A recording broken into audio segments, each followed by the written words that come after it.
சாந்தி அவ்யக்த முரளி 1/1/1986 அவ்யக்த பாப்தாதா மதுபன்.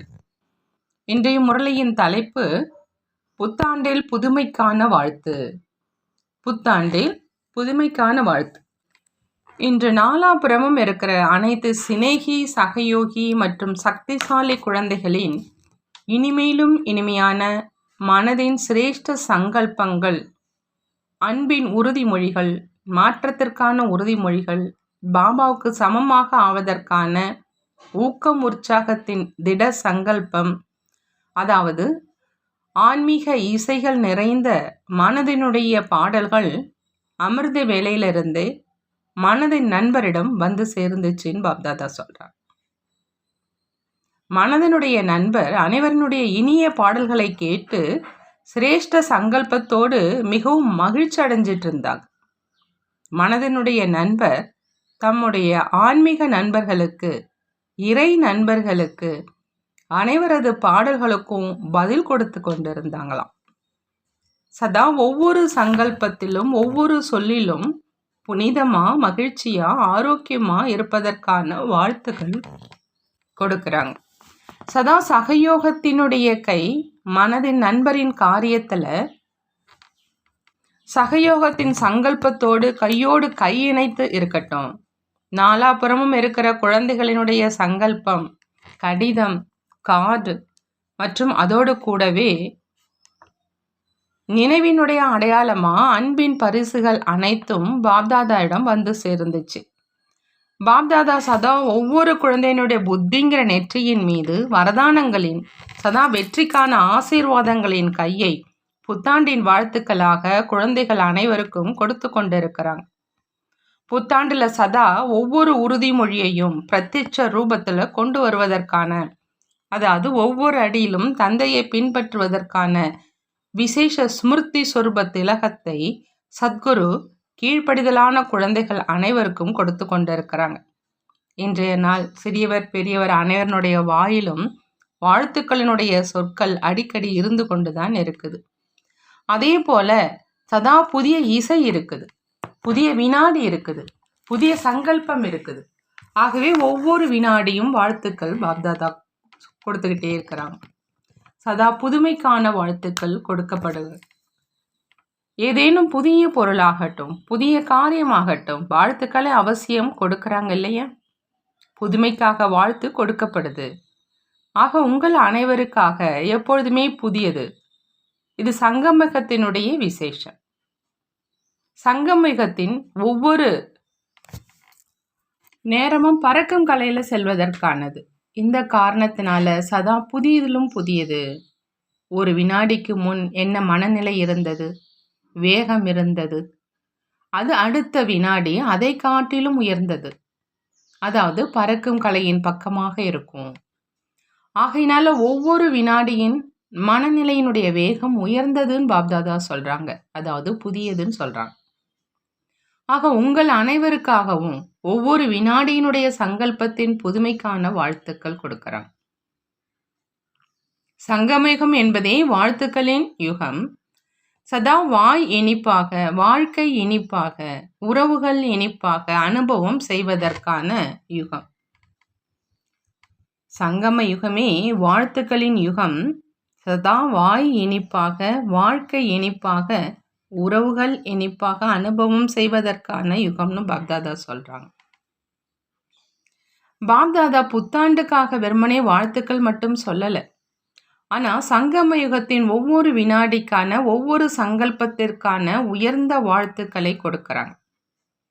மனிதர்களோ இன்று மட்டுமே வாழ்த்துக்கள் சொல்றாங்க, நாளை அது முடிந்தது. பாப்தாதா சதா காலத்துக்காக வாழ்த்துக்கள் தராங்க, பாராட்டுகள் தராங்க, புது யுகத்தினுடைய அருகில வருவதற்கான வாழ்த்துகள் தராங்க. சங்கல்பங்களின் மிக நல்ல பாடல்கள் கேட்டோம்.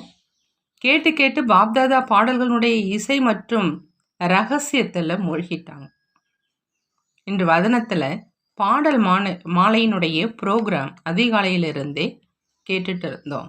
Keith Mala programme. அமிர்த வேளையும் கூட உள்நாட்டு மற்றும் வெளிநாடுகளுடைய கணக்கின்படி அவங்கவுங்களுடையது. ஒவ்வொரு குழந்தையும் தான் பாபாவிடம் அமிர்த வேளையில பேசிக்கிட்டு இருக்கிறோம் அப்படின்னு புரிஞ்சிட்டு இருக்கிறாங்க. பாப்தாதாவும் நிரந்தரமா கேட்டுட்டு இருக்கிறாங்க. ஒவ்வொருவரும் பாடலை பாடும் விதமும் மிகவும் அன்பானது. உங்களது இசையும் அவரவருடையது. ஆனா பாப்தாதாவுக்கு அனைவருடைய பாடல்களும் பிரியமானவை தான். வாழ்த்துக்களும் சொல்லிட்டாங்க. வாயினால கொடுத்தாலும் சரி, மனதால கொடுத்தாலும் சரி, வழக்கத்தினுடைய பிரமாணம் கொடுத்தாலும் சரி, அல்லது அன்பினுடைய பொறுப்பை நிறைவேற்றுவதற்கான உயர்ந்த எண்ணத்தோடு கொடுத்தாலும் சரி. இப்போ இனி மேற்கொண்டு என்ன செய்ய போகிறீங்கன்னு பாபா கேட்குறாங்க. எப்படி சேவையினுடைய 50 ஆண்டுகள் 1986 முடிவடையுது, அந்த மாதிரி சர்வசிரேஷ்ட சங்கல்பம் அல்லது உறுதிமொழியை நிறைவேற்றுவீர்களா அல்லது சங்கல்பத்தோடு நின்று போகுமான்னு பாப்தாதா கேட்குறாங்க. உறுதிமொழியை ஒவ்வொரு வருடமும் மிக நன்றாக செய்கிறீங்க. எப்படி இன்றைய உலகத்தில் நாளுக்கு நாள் எவ்வளோ நல்ல நல்ல கார்டுகளை தயார் செஞ்சுட்டே இருக்கிறாங்க. ஆக சங்கல்பமும் ஒவ்வொரு வருடத்திலும் சிரேஷ்டமானதாக செய்கிறீங்க. ஆனால் சங்கல்பம் மற்றும் சொரூபம் இரண்டுமே சமமாக இருக்கணும். இதுதான் உயர்ந்த தன்மைன்னு பாபா சொல்கிறாங்க. சங்கல்பம் மற்றும் சொரூபம் ரெண்டும் சமமாக இருக்கணும். இதுதான் உயர்ந்த தன்மை. இந்த உயர்ந்த நிலையில் வருவதற்கு யார் முன் வர்றாங்களோ அவங்க தான் அர்ஜுன். அர்ஜுன் அப்படின்னா பாபா சொல்கிறாங்க, சங்கல்பம் மற்றும் சொரூபம் ரெண்டுமே சமமாக இருக்கிறது தான் உயர்ந்த தன்மை. இந்த உயர்ந்த நிலையில் வருவதற்கு யார் முன் வர்றாங்களோ அவங்க தான் அர்ஜுன். அதுபோல் யார் ஆவாங்கன்னு பாபா கேட்குறாங்க. நாம் தான் ஆவோம் என்று அனைவருமே நினைக்கிறாங்க. மற்றவர் அர்ஜுன் ஆகிறாரா அல்லது பீமன் ஆகிறாரா என்று அதை பார்க்கக்கூடாது. நான் நம்பர் 1, அதாவது அர்ஜுன் ஆகணும். வேற அர்ஜுன் என்பது தான் பாடப்பட்டிருக்குது. அர்ஜுனனுடைய விசேஷம் சதா பிந்துவில் ஸ்மிருதி சொரூபமாக ஆகி வெற்றியாளர் ஆகணும். அந்த மாதிரி நஷ்டமோகா ஸ்மிருதி சொரூபம் ஆகிறவங்க அர்ஜுன். சதா கீதா ஞானத்தை கேட்பவர் மற்றும் மனனம் செய்பவர் அர்ஜுன். அந்த மாதிரி விதேகி அனைவரும் உயிருடன் இருந்தாலும் இறந்தவராக இருக்கிறாங்க. அதுபோல எல்லையற்ற வைராகிய விருத்தி உள்ள அர்ஜுனனாக யார் ஆவாங்க? ஆக வேண்டுமா அல்லது வெறுமனே சொல்லணுமா? புது வருடம் அப்படின்னு சொல்றீங்க. சதா ஒவ்வொரு வினாடியிலும் புதுமை. மனதில், சொல்லல, கர்மத்தில், சம்பந்தத்தில் புதுமையை கொண்டு வரணும். இந்த புது வருடத்தினுடைய வாழ்க்கை சதா கூடவே வச்சிருக்கணும். ஒவ்வொரு வினாடி, ஒவ்வொரு சமயம் ஸ்திதியினுடைய சதவீதம் முன்னால் இருக்கணும். எப்படி ஏதேனும் இலக்கை சென்று சேர்வதற்காக எத்தனை அடி எடுத்து வச்சு செல்றாங்களோ, ஒவ்வொரு அடியிலும் இலக்கை நோக்கி முன்னால் சென்று கொண்டே இருக்கிறாங்க. முதல்ல இருந்த இடத்தை அங்கேயே நின்று விடுவது கிடையாது. அதுபோல ஒவ்வொரு வினாடி, ஒவ்வொரு அடியிலும் சமீப நிலை மற்றும் சம்பூர்ண நிலையினுடைய சமீபம் வருவதற்கான லட்சணம் தனக்கும் அனுபவம் ஆகணும் மற்றும் மற்றவர்களுக்கும் அனுபவம் ஆகணும் பாபா சொல்றாங்க. சதவிகிதத்தை முன்னேற்றுவது அப்படின்னு சொல்லப்படுது. இதுதான் சதவிகிதத்தினுடைய புதுமை, வேகத்தினுடைய புதுமை அப்படின்னு சொல்லப்படுது. ஆகினால ஒவ்வொரு சமயமும் புதுமையை கொண்டு வந்துட்டே இருங்க. புதிதாக என்ன செய்வது என்று அனைவரும் கேட்குறாங்க. முதல்ல தன் மீது புதுமையை கொண்டு வாங்க. அப்போ சேவையில் புதுமை தானாகவே வந்துடும். இன்றைய மனிதர்கள் நிகழ்ச்சியினுடைய புதுமையை விரும்பல, ஆனால் பிரபாவத்தினுடைய புதுமையை விரும்புகிறாங்க. ஆக தன்னுடைய புதுமையின் மூலமா பிரபாவத்திலும் புதுமை தானாக வந்துடும். இந்த வருடம் பிரபாவம் உள்ளவராக ஆவதற்கான விசேஷத்தை காட்டுங்க. பிராமண ஆத்மாக்கள் தங்களுக்குள் தொடர்புல வரும்பொழுது சதா ஒவ்வொருவருக்காகவும் மனதினுடைய பாவனை, சிநேகம், சகயோகம் மற்றும் நன்மையினுடைய பிரபாவம் உள்ளதாக இருக்கட்டும். ஒவ்வொரு சொல்லும் யாருக்காவது தைரியம், உற்சாகம் கொடுப்பதற்கான பிரபாவம் உள்ளதாக இருக்கட்டும். வீணானதாக இருக்கக்கூடாது. சாதாரண உரையாடல 1/2 மணி நேரம் கூட கழித்துடுறீங்க. பிறகு யோசிக்கிறீங்க, இதனுடைய முடிவு என்னவாக வெளிப்பட்டுச்சு. ஆக அந்த மாதிரி கெட்டதும் இல்லாமல் நல்லதும் இல்லாமல் சாதாரண பேச்சு நடவடிக்கைகளும் கூட பிரபாவம் உள்ள பேச்சு என சொல்ல மாட்டாங்க. அதே போல ஒவ்வொரு கருமமும் பலன் கொடுப்பதாக இருக்கணும். தனக்காக என்றாலும் சரி, மற்றவர்களுக்காக என்றாலும் சரி, ஆக தங்களுக்குள்ளேயும் கூட ஒவ்வொரு ரூபத்திலும் ஆன்மீக பிரபாவம் உள்ளவராக ஆகுங்க. சேவையிலும் கூட ஆன்மீக பிரபாவம் உள்ளவராக ஆகுங்க. நன்கு முயற்சி செய்கிறீங்க, மனதார செய்கிறீங்க, இதையும் அனைவருமே சொல்கிறாங்க. ஆனால் இவங்க ராஜயோக பரிஸ்தாக்கள். ஆன்மீகம் என்றால் இங்கே தான் இருக்குது, பரமாத்மா காரியம் இங்கே தான் நடக்குது என்ற அந்த மாதிரி பாபாவை பிரத்யட்சம் செய்வதற்கான பிரபாவம் இருக்கணும்னு சொல்கிறாங்க பாபா. வாழ்க்கை நன்றாக இருக்குது, காரியம் நன்றாக இருக்குது என்று இதையும் சொல்கிறாங்க. ஆனால் பரமாத்மா காரியம், பரமாத்மா குழந்தைகள், இதுவே நிறைவான வாழ்க்கை, முழுமையான வாழ்க்கை. இந்த பிரபாவம் இருக்கணும். சேவையில் இன்னும் பிரபாவம் உள்ளவராக இருக்கணும். இப்போ இந்த அலையை பரப்புங்கன்னு பாபா சொல்கிறாங்க. நாமும் நல்லவராக ஆகணும் என்று அவங்க சொல்லணும். நீங்கள் மிக நல்லவர்கள். இது பக்த மாலையாக உருவாகி கொண்டிருக்குது. ஆனால் இப்போ வெற்றி மாலை, அதாவது சொர்க்கத்தினுடைய அதிகாரி ஆவதற்கான மாலையை முதல்ல தயார் செய்ய சொல்கிறாங்க பாபா. முதல் ஜென்மத்திலேயே 9 லட்சம் வேணும். பக்த மாலை மிக நீண்டது. ராஜ்யத்தினுடைய அதிகாரி, ராஜ்யம் செய்வராக இல்லை, ராஜ்யத்தில் வருபவருக்கான அதிகாரி. இதுவும் கூட இப்பொழுது வேண்டும். ஆக இப்போ அந்த மாதிரி அலையை பரவ செய்யுங்க. நல்லது என்ன சொல்றவங்க, நல்லவராக ஆவதில் தொடர்புல உள்ளவங்க குறைந்தது பிரஜையினுடைய சம்பந்தத்திலே வரட்டும். பிறகு உங்களுடைய தொடர்புல வராங்கன்னா அவங்களை சொர்க்கத்தின் அதிகாரியாகவோ ஆக்குவீங்க இல்லையா பாபா கேட்குறாங்க. அந்த மாதிரி சேவையில் பிரபாவம் உள்ளவராக ஆகுங்க.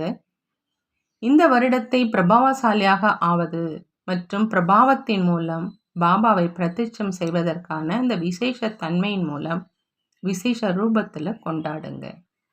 தன் பிரபாவத்தில் வந்துடக்கூடாது, ஆனால் பாபா மீது பிரபாவத்தை ஏற்படுத்துங்க. புரிந்ததான் பாபா கேட்குறாங்க. எப்படி பக்தியில் சொல்கிறாங்க இல்லையா, இவை அனைத்தும் பரமாத்மாவினுடைய வடிவங்கள். அதை தலைகீழான பாவனையில் சொல்லிடுறாங்க. ஆனால் ஞானத்தின் பிரபாவத்தினால உங்கள் அனைவருடைய ரூபத்தின் மூலம் அவங்க பாபாவை அனுபவம் செய்யணும். யாரை பார்த்தாலும் பரமாத்மா ஸ்வரூபத்தினுடைய அனுபூதி ஏற்படணும். அப்போ புது யுகம் வரும். இன்னும் முதல் பிறவியினுடைய பிரஜைகளை கூட தயார் செய்யலை, பின்னால் வரக்கூடிய பிரஜைகளை சுலபமாக தயாராகி விடுவாங்க. ஆனால் முதல் பிறவியினுடைய பிரஜைகள் தயாராகணும். எப்படி ராஜா சக்திசாலியாக இருப்பாங்களோ அது மாதிரி பிரஜைகளும் கூட சக்திசாலியாக இருப்பாங்க. ஆகையினால சங்கல்பம் என்ற விதையை சதா பலன் சொரூபத்தில் கொண்டு வந்துக்கிட்டே இருங்க. உறுதிமொழியை வெளிப்படையான ரூபத்தில் சதா கொண்டு வந்துக்கிட்டே இருக்கணும். இரட்டை வெளிநாட்டினர் என்ன செய்வீங்கன்னு பாபா கேட்குறாங்க. அனைவரிடமும் இரட்டை ரிசல்ட்டை வெளிப்படுத்துவீங்க இல்லையா. ஒவ்வொரு வினாடியின் புதுமையின் மூலம் ஒவ்வொரு வினாடியும் பாபானுடைய வாழ்த்துக்களை பெற்றுக்கொண்டே இருக்கணும். நல்லது. சதா ஒவ்வொரு சங்கல்பத்திலும் புதுமையினுடைய மகான் தன்மையை காண்பிக்கக்கூடிய, ஒவ்வொரு வினாடியும் பறக்கும் கலையின் அனுபவம் செய்யக்கூடிய, சதா பிரபாவசாலி ஆகி பாபாவின் பிரபாவத்தை பிரத்யட்சம் செய்யக்கூடிய, ஆத்மாக்களிடம் புது வாழ்க்கையை அமைத்து கொள்வதற்கான புதிய தூண்டுதலை கொடுக்கக்கூடிய, புது யுகத்தின் அதிகாரி ஆக்குவதற்கான சிரேஷ்ட அலையை பரப்பக்கூடிய அப்படிப்பட்ட சதா வரதானி ஆத்மாக்களுக்கு பாப்தாதாவின் சதா சங்கல்பங்களுடன் கூடிய அன்பு நினைவு மற்றும் நமஸ்தே சொல்கிறாங்க. நாமும் நம்மளுடைய பாப்தாதாவுக்கு அன்பு நினைவுகள் மற்றும் நமஸ்தே கூறுவோம். தாதிகளோடு அவ்யக்த பாப்தாதா சந்திக்கிறாங்க. சக்திசாலி சங்கல்பத்தின் சகயோகம் விசேஷமாக இன்று அவசியமாக இருக்குது. தன்னுடைய புருஷார்த்தம் என்பது வேறு பொருள். ஆனால் சிரேஷ்ட சங்கல்பத்தின் சகயோகம் விசேஷ தேவையாக இருக்குது. இந்த சேவை தான் விசேஷ ஆத்மாக்களாகிய உங்களுக்கானது. சங்கல்பத்தால் சகயோகம் கொடுப்பது என்பது இந்த சேவையை அதிகப்படுத்துவது. வாய்மொழி மூலம் கற்பிப்பதற்கான சமயம் முடிஞ்சு போயிடுச்சு. இப்போ சிரேஷ்ட சங்கல்பத்தால் மாற்றத்தை கொண்டு வரணும். சிரேஷ்ட பாவனை மூலம் மாற்றம் செய்யும் சேவைதான் அவசியமாக இருக்குது. இந்த பாவம் தான் அனைவருக்கும் தேவையாக இருக்குது. சங்கல்பமோ அனைவருமே செய்கிறாங்க. ஆனால் சங்கல்பத்தில் பலத்தை நிரப்ப வேண்டியது இப்பொழுதைய தேவை. ஆக எவ்வளவு சுயம் சக்திசாலியோ அவ்வளவு மற்றவர்களிடமும் சங்கல்பத்தில் பலம் நிரப்ப முடியும். எப்படி தற்சமயம் சூரியனுடைய சக்தியை சேமித்து அநேக காரியங்களில் பயன்படுத்துகிறாங்க இல்லையா? இதுவும் சங்கல்ப சக்தி ஒருங்கிணைக்கப்பட்டிருக்கு. அதன் மூலமாக மற்றவங்களுக்கும் பலத்தை நிரப்ப முடியும், காரியத்தை வெற்றிகரமாக ஆக்க முடியும். எங்களிடம் தைரியம் இல்லை என்று அவர்கள் தெளிவாக சொல்கிறாங்க. ஆகையினால அவங்களுக்கு தைரியம் கொடுக்கணும்னு பாபா சொல்கிறாங்க. வார்த்தை மூலமாகவும் தைரியம் வருது, ஆனால் சதா காலத்துக்கும் இருக்காது. வார்த்தையோடு கூடவே சிரேஷ்ட சங்கல்பத்தின் சூட்சம சக்தி அதிகமான காரியம் செய்யும். எவ்வளவு சூட்சமமான பொருளாக இருக்குதோ அது அதிகமான வெற்றியை காண்பிக்கும். வார்த்தையை காட்டிலும் சங்கல்பம் சூட்சமமானது இல்லையா? ஆகவே இன்று இதுதான் அவசியமாக இருக்குது. இந்த சங்கல்ப சக்தி மிகவும் சூட்சமமானது. எப்படி இன்ஜெக்ஷன் மூலமாக ரத்தத்தில் சக்தியை நிரப்பிடுறாங்க இல்லையா? அதே மாதிரி சங்கல்பம் என்பது ஒரு இன்ஜெக்ஷனின் வேலை செய்யுது. அதனால உள்ளுக்குள்ள உள் உணர்வில் சங்கல்பத்தின் மூலம் சங்கல்பத்தில் சக்தி வந்துடுது. இப்போது இந்த சேவை மிகவும் அவசியமாக இருக்குதுன்னு பாபா சொல்கிறாங்க. அடுத்ததாக டீச்சர்களோடு அவ்யக்த பாப்தாதா சந்திக்கிறாங்க. நிமித்த சேவாதாரி ஆகிறதுல பாக்கியத்தினுடைய பிராப்தியை அனுபவம் செய்கிறீங்களான்னு கேட்குறாங்க பாப்தாதா. சேவைக்கு நிமித்தமாவது அப்படின்னா பொன்னான வாய்ப்பு கிடைப்பது. ஏன் அப்படின்னா சேவாதாரிக்கு தானாகவே நினைவு மற்றும் சேவையை தவிர வேறு எதுவுமே இருக்கிறதில்லை. உண்மையான சேவாதாரி என்றால் இரவும் பகலும் சேவையில் பிஸியாக இருக்கிறதுனால சகஜமாகவே முன்னேற்றத்தின் அனுபவம் செய்வாங்க. இது மாயாஜித் ஆவதற்கான கூடுதல் லிஃப்ட்னு பாபா சொல்கிறாங்க. ஆக நிமித்த சேவாதாரி எவ்வளவு முன்னேறி செல்ல விரும்புகிறாங்களோ அவ்வளோ சகஜமாக முன்னேறி செல்ல முடியும். இது விசேஷ வரதானம். ஆக கிடைக்கிற கூடுதல் லிஃப்ட் அல்லது பொன்னான வாய்ப்பின் மூலம் லாபத்தை எடுத்துட்டீங்க. சேவாதாரி தானாகவே சேவைக்கான பலனை உணரக்கூடிய ஆத்மாவாக ஆகிறாங்க. ஏன்னா சேவையினுடைய பிரத்யட்ச பலன் இப்பொழுதே கிடைக்குது. நல்ல தைரியம் வச்சிருக்கீங்க. தைரியசாலி ஆத்மாக்கள் மீது பாப்தாதாவின் உதவிங்கிற கை சதா இருக்குது. இந்த உதவியின் மூலம் முன்னேறி சென்று கொண்டிருக்கீங்க மற்றும் முன்னேற்றத்தில் சென்று கொண்டே இருக்கணும். பாபாவினுடைய இந்த உதவி எனும் கை சதா காலத்துக்குமான ஆசீர்வாதமாக ஆயிடுது. பாப்தாதா சேவாதாரிகளை பார்த்து விசேஷமாக குஷி அடைகிறோம். ஏன்னா பாப் சமான் காரியத்தில் நிமித்தமாக ஆகியிருக்கீங்க. சதா உங்களை போன்ற ஆசிரியர்களை விருத்தி செய்து கொண்டே செல்லுங்க. சதா புதிய ஊக்கம் புதிய உற்சாகத்தை தனக்குள்ள தாரணை செய்யுங்க மற்றும் மற்றவர்களுக்கும் காண்பீங்க. உங்கள் ஊக்கத்தை பார்த்து தானாகவே சேவை நடைபெற்று கொண்டே இருக்கணும். ஒவ்வொரு சமயமும் ஏதேனும் சேவையினுடைய புதுமைக்கான திட்டத்தை உருவாக்கிக்கிட்டே இருங்கன்னு பாபா சொல்கிறேன். இந்த திட்டம் அதிவேகமான சேவைக்கான விசேஷ சாதனமாக ஆகக்கூடிய அளவுக்கு இருக்கணும். இப்போ அந்த மாதிரி ஏதாவது அற்புதம் செஞ்சு காட்டுங்க. எப்போ சுயம் நிர்விக்னமாக இருக்கீங்களோ அசையாதவராக இருக்கீங்களோ அப்போ சேவையில் புதுமையை எளிதாக காண்பிக்க முடியும்.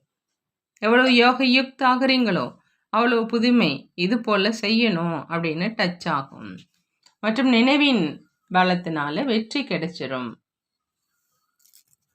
ஆக விசேஷமாக ஏதேனும் காரியத்தை செஞ்சு காட்டுங்கன்னு பாபா சொல்கிறாங்க. அடுத்ததாக பார்ட்டிகளோடு அவ்யக்த பாப்தாதா சந்திக்கிறாங்க. சர்வ கஜானாக்களால் நிரம்ப பெற்ற சிரேஷ்ட ஆத்மாக்கள் என்பதாக அனுபவம் செய்கிறீங்களான்னு கேட்குறாங்க. எவ்வளோ கஜானாக்கள் கிடைச்சிருக்குதுன்னு அறிவீங்களா? எண்ணி பார்க்க முடியுமா? அவிநாசி மற்றும் அளவற்றது. ஆக ஒவ்வொரு கஜானாவையும் ஸ்மிருதியில் கொண்டு வாங்க. கஜானாவை ஸ்மிருதியில் கொண்டு வருவதனால் குஷி இருக்கும். எவ்வளோ கஜானாக்களின் நினைவில் இருக்கீங்களோ அவ்வளோ சக்திசாலி ஆகிக்கொண்டே செல்வாங்க. மேலும் எங்கே சக்தி இருக்குதோ அங்கே வீணானவே முடிஞ்சு போகும். வீண் சங்கல்பம் வீண் சமயம் வீண் வார்த்தை அனைத்துமே மாறி போயிடும். அந்த மாதிரி அனுபவம் செய்றீங்களான்னு பாபா கேட்குறாங்க. மாற்றம் ஏற்பட்டுடுச்சு இல்லையா? புதிய வாழ்க்கையில் வந்துட்டீங்க. புதிய வாழ்க்கை, புதிய ஊக்கம், புதிய உற்சாகம், ஒவ்வொரு கணமும் புதுசு, ஒவ்வொரு சமயமும் புதுசு. ஆக ஒவ்வொரு சங்கல்பத்திலும் புதிய ஊக்கம், புதிய உற்சாகம் இருக்கணும். நேற்று என்னவாக இருந்தோம், இன்று என்னவாக ஆயிட்டோம். இப்போ பழைய சங்கல்பம், பழைய சமஸ்காரமே மிஞ்சி இருக்கல தானே, கொஞ்சம் கூட இல்லை. ஆக சதா இதே ஊக்கத்தில் முன்னேறி சென்று கொண்டே இருக்க சொல்றாங்க பாபா. எப்போ அனைத்தையும் அடைஞ்சிட்டீங்களோ அப்போ நிறைவடைஞ்சிட்டீங்க இல்லையா? நிறைவான பொருள் குழப்பத்தில் வர்றது கிடையாது. நிரம்புவது அப்படின்னா ஆடாததாக இருப்பது. நிரம்புவது அப்படின்னா ஆடாததாக இருப்பது. ஆக தன்னுடைய இந்த சொரூபத்தை முன்னால் வைங்க. நாம் குஷினுடைய கஜானாவினால் நிரம்பியவராக ஆகிட்டோம். எங்கே குஷி இருக்கோ அங்கே சதா காலத்துக்கும் துக்கம் விலகி போயிடுச்சு. ஒருவர் எவ்வளவு சுயம் குஷியாக இருக்கிறாங்களோ அந்த அளவு மற்றவங்களுக்கு மகிழ்ச்சி தரும் செய்தியை சொல்லிக்கிட்டே இருப்பாங்க. சதா விஸ்தாரத்தை அடையக்கூடிய ஆன்மீக தோட்டம் இல்லையா அப்படின்னு பாபா கேட்குறாரு. மேலும் நீங்கள் அனைவரும் ஆன்மீக ரோஜாக்கள். எப்படி அனைத்து மலர்களிலும் ரோஜா மலர் சிரேஷ்டமானதுன்னு பாடப்பட்டிருக்கு. அது அல்ப காலத்துக்கு மனம் தரக்கூடியது. ஆனால் நீங்கள் யாரு? ஆன்மீக ரோஜா இல்லையா? ஆன்மீக ரோஜா அப்படின்னா அவிநாசி மனம் தர்றவங்க, சதா ஆன்மீகத்தின் மனத்தில் இருக்கிறவங்க மற்றும் ஆன்மீக மனம் தர்றவங்க. அந்த மாதிரி ஆகியிருக்கீங்களா அப்படின்னு பாபா கேட்குறாங்க. அனைவரும் ஆன்மீக ரோஜாக்களா அல்லது மற்ற பூக்களான்னு கேட்குறாங்க. இன்னும் கூட விதவிதமான மலர்கள் இருக்கு. ஆனால் எவ்வளவு ரோஜா மலரினுடைய மதிப்பு இருக்கோ அவ்வளவு பிற மலர்களுக்கு இல்லை. பரமாத்மா தோட்டத்தில் சதா மலர்ந்திருக்கும் மலர்கள் நீங்கள்.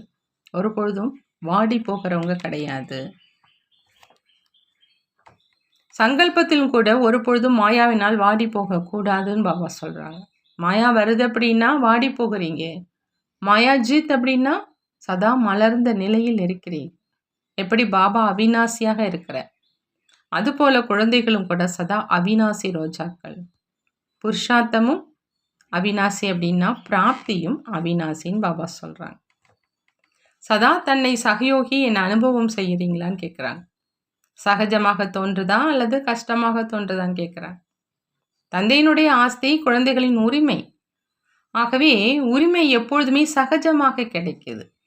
ஆக நீங்களும் கூட அதிகாரிகள் தான். அதிகாரிகளாக இருக்கிறதுனால சகஜ யோகிகளாக இருக்கீங்க.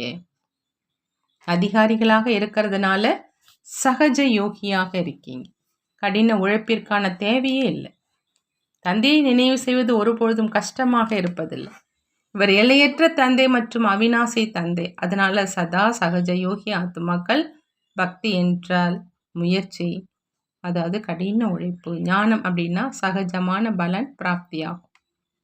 எவ்வளவு சம்பந்தம் மற்றும் அன்போடு நினைவு செய்கிறீங்க, எவ்வளவு சம்பந்தம் மற்றும் அன்போடு நினைவு செய்கிறீங்களோ அவ்வளவு சகஜமாக அனுபவமாகும். சதா தன்னுடைய இந்த வரதானத்தை நினைவு வைக்கணும். நான் சகஜ யோகியாகவே இருக்கிறேன். ஆக எப்படி ஸ்மிருதி இருக்குதோ அப்படி ஸ்திதி தானாகவே அமைஞ்சிரும்னு பாபா சொல்கிறாங்க. நல்லது. பாபா வரதானம் கொடுக்குறாங்க. ஒவ்வொரு கர்மத்தையும் சரித்திர ரூபத்தில் மகிமைக்கு தகுதி உள்ளதாக ஆக்கக்கூடிய மகான் ஆத்மா ஆகுக. மகான் ஆத்மா ஆவதற்கு பாபா சொல்கிறாங்க ஒவ்வொரு காரியத்தையும் சரித்திர ரூபத்தில் மகிமைக்கு தகுதி உள்ளதாக ஆக்கணும். யாருடைய ஒவ்வொரு சங்கல்பமும் ஒவ்வொரு கர்மமும் உயர்ந்ததாக இருக்குதோ அவங்க தான் மகான் ஆத்மா. மகான் ஆத்மாவினுடைய ஒவ்வொரு சங்கல்பமும் கர்மமும் உயர்ந்ததாக இருக்கும். ஒரு சங்கல்பம் கூட சாதாரணமானதாக வீணானதாக இருக்கக்கூடாது. ஒரு கர்மம் கூட சாதாரணமான அல்லது அர்த்தமற்றதாக இருக்கக்கூடாது. கர்மேந்திரியங்கள் மூலமா என்ன கர்மங்கள் நடைபெற்றாலும் அவை அர்த்தத்துடன் கூடியதாக இருக்கணும். சமயமும் மகான் காரியத்தில் பயனுள்ளதாக ஆகிக்கிட்டே இருக்கணும். அப்போ ஒவ்வொரு சரித்திரமும் மகிமை பாடுவதற்கு உரியதாக ஆகும். மகான் ஆத்மாக்களினுடைய நினைவு சின்னம்தான் மலர்ந்த முகமுள்ள மூர்த்தி. மகான் ஆத்மாக்களினுடைய நினைவு சின்னம்தான் மலர்ந்த முகமுள்ள மூர்த்தி. கவர்ச்சி மூர்த்தி மற்றும் அவ்யக்த மூர்த்தியின் ரூபத்தில் இருக்குதுன்னு பாபா சொல்கிறாங்க. பாபா ஸ்லோகனில் சொல்கிறாங்க, மரியாதை பெறுவதற்கான ஆசையை விட்டுட்டு சோமானத்தில் நிலைச்சிட்டீங்க அப்படின்னா மரியாதை என்பது நிழலை போல பின்னால் வரும். மரியாதை பெறுவதற்கான ஆசையை விட்டு சோமானத்தில் நிலைத்து விட்டீர்களானால் மரியாதை என்பது நிழலை போல பின்னால வரும்னு பாபா சொல்றாங்க. நல்லது. ஓம் சாந்தி. நன்றி பாபா, நன்றி.